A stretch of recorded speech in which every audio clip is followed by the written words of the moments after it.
Hello everybody, in this tutorial I'm going to show you how to make poison paste in ICARUS. So, first of all, go to the tech tree and make sure you get the mortar and pestle and poison paste unlocked in the tier 2 tech tree. So, once you have done that, make sure to craft the mortar and pestle, press F to interact, and here you can craft the poison paste.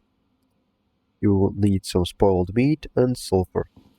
Sulfur is usually found near the mountains right here, and spoiled meat is made by letting the meat get spoiled in your inventory or any kind of a container or in the wood composter, which is going to make this process a lot faster.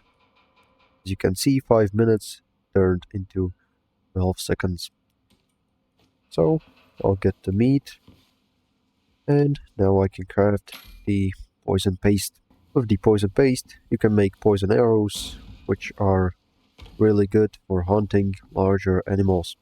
And that's pretty much all that you need to know. Thanks for watching, make sure to like and subscribe for more tutorials.